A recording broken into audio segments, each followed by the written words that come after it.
think if they will learn grammar, so they will able to speak English fluently. So I am telling you guys, this is absolutely wrong, because by learning only grammar you will not able to speak.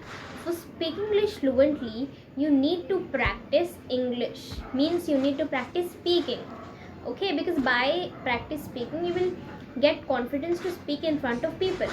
Okay.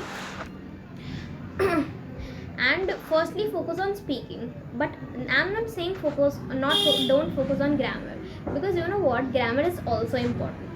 Okay, how, let me tell you. Because guys, by learning grammar you will able to speak English correctly, means you will able to learn how sentence forms.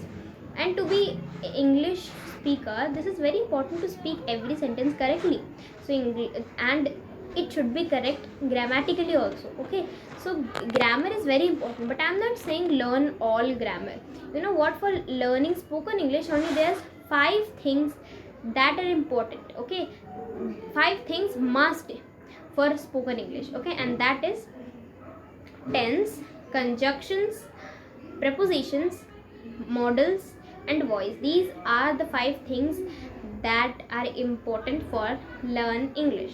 Okay, for learn spoken English, not English, spoken English. Okay, so by this you can speak English fluently.